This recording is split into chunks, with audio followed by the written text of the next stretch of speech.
사진은 아까 말씀드렸던 빼기의 사진인 것처럼 내가 생각지 못한 부분을 없애는 거예요. 그러면 그 말은 무슨 말이냐면 사진이 어떤 식으로 발전을 했냐면 사람들이 자꾸 지적을 하는 거예요. 거슬리는 거. 그렇죠? 거슬리는 게 없을수록 아까 말씀드린 산업표준에 훨씬 더 가까운 사진이 돼요. 다수에게 공감이 되고. 그렇죠? 그래서 이런 거슬리는 것들 사진에 많이 없애는 거죠. 이런 사진 찍어요. 근데 지금 보시면 아시겠지만 여기에 있는 이게 뭔가 이름을 알 수 없는, 그렇죠? 산 같은 둔덕이 있고 밭이 있고 그리고 건물들이 이렇게 둘러싸여졌는데 일부러 이 날개가 나오게 포인트를 넣은 거예요. 이게 없으면 오히려 더 밋밋해요. 그래서 여러분 보시기엔 이게 별거 아니지만 소심한 그릇처럼 들어간 거예요. 전 최소한 쟁반에는 드렸어요. 사진을. 자, 그럼 다른 사진 보여볼까요? 네, 어떠세요?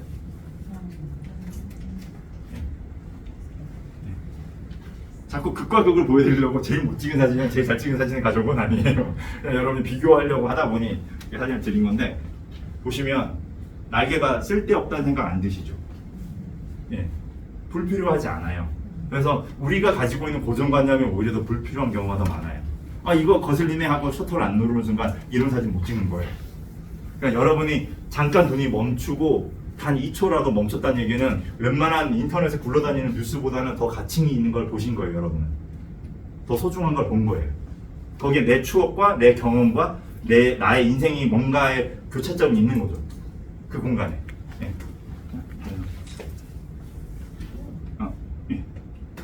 이 사진 보시면 삼방산 있고 여기서 내려와서 여기 있는데 여기서 올라가서 여기로 분산시켜주죠. 그렇죠? 예. 그러면 여기서 이제 요렇게 여기서 와서 요렇게 올라가는 간단한 구조긴 한데 그렇죠? 예. 그리고 사진은 여기서 잠깐 하나만 더 설명을 드릴게요. 사진은 앞에서 시작하고 왼쪽 위에서 시작을 해요. 그렇죠? 그런데 또 한 가지가 뭐냐면 사진은 가장 밝은 곳에 눈이 제일 먼저 가요. 네. 근데 가장 밝은 곳은 여기 이제 어렸을 때 아주 옛날이지만 이제 소설적에 대생해 보신 분은 아시겠지만 가장 밝은 곳은 가장 어두운 곳 옆에 있어요. 그렇죠? 여기. 네. 가장 어두운 곳 여기. 이런 곳. 시선이 제일 먼저 가요. 이런 곳. 내가 태양을 향해서 찍는 건데 그 사람이 그 중간에 있는 거예요. 중간. 그럼 그거를 이제 좀 이제 일반적인 용어로 백라이트라고 하는데 백라이트는 정확한 표현이 아니에요. 이건 림라이트라고 해요.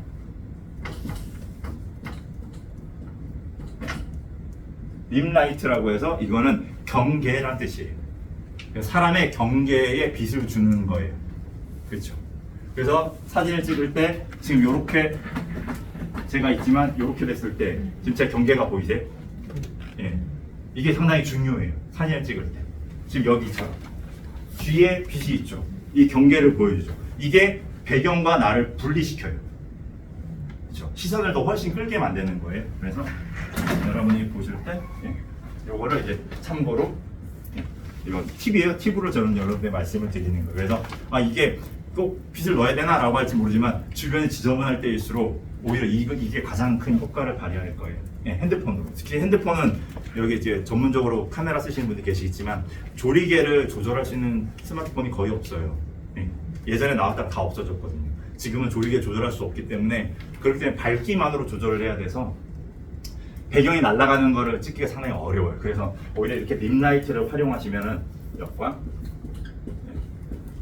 을 활용하시면 상당히 좋으실 거예요. 이거는 팁으로 알려드리는 거. 이게 교통섬이라고 하죠. 이거를 그 교통용어 교통섬이라고 하던데 여기는 이제 뭐 차가 결함이 있거나 할 때 정차해도 되는 곳이라고 이렇게 있긴 한데 저도 똑같아요. 여러분들처럼 그냥 그 창문 안 내리고 찍은 사진이에요. 급하니까 신호등 앞에서 그냥 찍는 거예요. 찍었는데 오히려 아까 전에 나왔던 여기 번잡했던 것들이 오히려 이 교통섬으로 인해서 정리가 돼요. 그리고 보시면 이 교통섬이 만든 선이 이런 구도로 다시 또 만들어주고 대비되면서 만들어져요. 공간이. 그렇죠? 그래서 이게 번거로울 것 같은데 라고 하시겠지만 이게 꼭 수치적인 것만 있는 게 아니에요. 그래서 여러분들 사진을 찍으실 때 우선은 한 장 누르고 시작하세요. 누르고 그 다음에 방향을 바꿀 수 있거나 뺐을 때. 근데 막상 너무 빼서 재미없는 사진이 있을 수도 있고 그리고 지금 여기에는 전신주가 없지만 이제 다 매립시킬 거라고 하더라고요. 20년 안에. 그쵸? 그럼 사진이 실제로 많이 어려워요. 보시기에는 저런 사진이 뭐 어려워라고 하실 수 있는데 그냥 지나가시다가 들풀 찍으시는 게 제일 어려워요. 실제 뭐 숯불쟁이나 이제 그냥 길가에 이렇게 펴 있는 꽃이라든지 그쵸? 자연스럽게 이런 것들이 정리되어 있는 거. 구름도 그래요. 구름만 아까 나와 있는 사진이 구름 하나만 딱 찍었으면 정말 어려워요. 구름이 층층이 있거나 이런 공간감을 주는 게 아니기 때문에 그래서 한 번쯤 참고로 보여드리는 거고요. 다음 사진. 이런 사진도 보시면 재밌죠. 핸드폰이니까 가능한 사진들이에요. 여러분이 보시기에는 오히려 더 과감하게 찍으시면은 오름을 담고 싶고 말을 담고 싶고 막 이게 했으면 더 정신이 없어요. 그럼 다 놓쳐요. 그렇죠? 그럼 기회가 왔을 때 구도를 잡고 찍으셨을 때 오히려 과감한 컷이 더 생동감 있는 사진으로 나와요. 이런 사진도 지금 일하시고 계시는 풍경이잖아요. 그렇죠? 보시면은 이거는 너무 지저분해 라고 할 수 있지만 상업 사진은 그렇죠? 이건 기록 사진이에요. 그렇기 때문에 다 있어야 돼요. 그렇죠? 내가 좋아하는 미의식적인 것도 있지만 산업 표준이라는 거는 상당히 또 다른 별개의 문제예요. 그래서 다음 사진입니다. 또 있나요? 뒤에?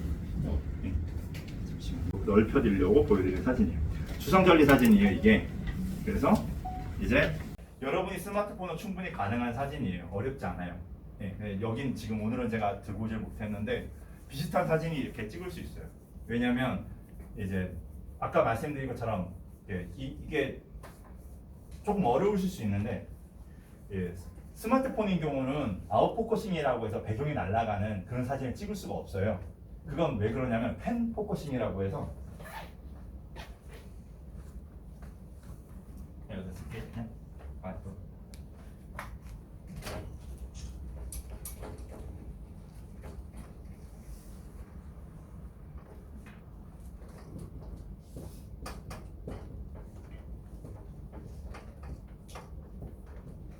대부분 기술적인 용어는 되게 간단해요. 원래 약간 그런 거잖아요. 이게 너무 공대를 무시하는 건 아니지만 용어가 간단해요. 오해 소지 없는 단어를 쓰거든요. 그래서 문과스럽지 않아요. 그래서 너무 어렵게 생각 안 하셔도 돼요. 그래서 펜은 그냥 평평한 거예요. 프라이팬 생각하시면 되죠. 펜. 그래서 모든 데 다 초점이 다 맞춰져 있는 거예요. 땅 찍으면 초점이 다 맞는 거예요. 근데 이게 정말 어려운 거예요. 실제로 사진에서는. 지금 보시면 아시겠지만 초점이 다 맞아 있죠. 실제로 좋은 카메라를 들고 가서 뭐 500만 원이 넘어가는, 뭐 700만 원 넘어가는 카메라를 들고 가서 이런 환경에서 초점을 다 맞춰서 찍으려면 정말 진땀 빼야 돼요. 웬만한 작가들도 진땀 빼요. 그리고 또 한 가지 여기 보면 파도가 부서진 게 보이세요? 파도가 부서져서 이게 안개처럼 보이는 거죠. 이게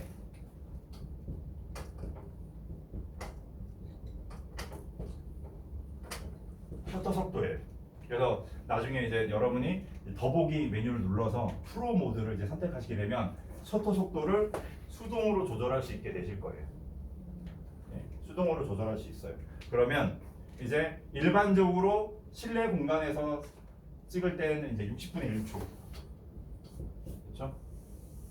그리고 밖에 밝은 곳에서, 그렇죠? 밝은 곳에서는 대부분 이제 1000분의 1초에서 한 뭐 1500분의 1초. 이게 밝은 날. 셔터 속도예요. 그만큼 짧게 찍어야 돼요. 빛이 강하기 때문에.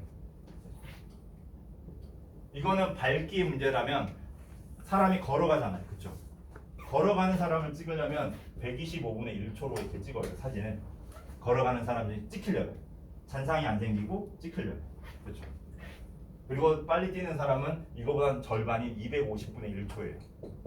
여러분이 메뉴에 누르면 이렇게 조절할 수 있게 나와요. 셔터 속도가 이렇게. 지금도 카메라를 딱 켜보시면 셔터 속도가 나올 거예요. 지금 몇으로 찍히는지. 근데 오토라서 마음대로 조절하지 못할 뿐이에요. 그냥. 그렇죠? 파도가 뭉개졌죠. 그죠? 최소한 0.5초, 2분의 1초, 2분의 1초 이상은 노출을 했기 때문에 파도가 부서진 거예요. 그래서 이런 사진이 여러분이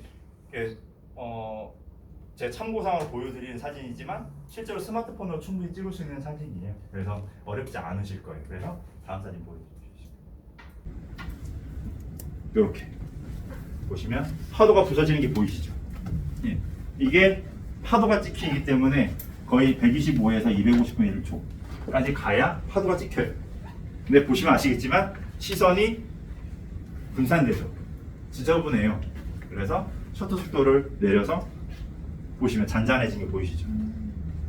그렇죠? 시선이 훨씬 더 안정이 돼요. 그래서 내가 보고자 하는 곳에 이 구도로 안정이 되겠죠. 그런데 저는 요게 포인트로 이었지만 여기서 이제 시선이 분산되는 거예요. 요걸 메인으로 찍었으면 요걸로 메인으로 찍었든지 요걸 메인으로 찍었으면 요걸 메인으로 찍었어야죠. 그래서 다음 사진에 보면 이렇게 잘라버렸어요. 예. 그러니까 잘랐다는 게 아니라 사진을 찍으실 때 이렇게 찍는 거죠. 참고로 아까 자른다는 표현을 써서 말씀드리는 건데 사진은 처음부터 자르는 거는 정말 이 사진을 아껴야겠다라고 해서 자를 걸 생각하시지만 찍으실 때부터 잘라야지라고 생각하시면 절대 안 되세요. 이거는 그러니까 일상생활에서 상관없어요. 여러분이 쓰시는데 근데 사진을 조금 나는 배우고 싶고 사진에 관심이 있어 라고 하신다면 사진을 자르는 거를 처음부터 이렇게 훈련하시면 이게 습관이 들시면 안 되세요. 왜냐면 상업적으로 사진이 들어갈 때 1순위 가격 떨어지는 1순위가 자르는 거예요. 원본의 가치가 훅 떨어져요. 그래서 여러분이 만약에 사진이 필요하거나 혹은 무슨 보도자료를 사용하거나 어느 곳에서 혹은 어떤 계기로 사진을 요청했을 때 그 사진을 자른 사진을 주면 그 사람들이 그 값을 치르지 않아요. 예, 제일 먼저 떨어지는 1순위예요. 그래서 자르는 훈련보다 최대한 원본으로 내가 가까이 다가가서 찍는 훈련을 하시면 좋으세요. 예. 인물 사진 살짝 볼까요? 보시면 이게 뭐 같으세요? 뒤에 있는 게? 예, 테라포트예요. 맞아요. 그래서 오히려 사람들은 이런 공간에서 사진을 어떻게 찍을까 하지만 이건 이제 그 패션 화보 찍었던 사진이거든요. 화보 촬영을 했던 건데 제주도에서 불쑥 와서 화보를 촬영을 요청을 한 거예요. 그래서 사진을 찍는데 급하니까 테라포트 하고 찍는데도 그렇죠. 인물 사진에 포인트를 넣으면 간결하게 사진이 집중될 수 있어요. 다음 사진. 이런 건 어떠세요? 또 다르죠. 테라포트의 다른 각을 사용한 거예요. 이렇게 꺾여서 오는 각도를 살려서.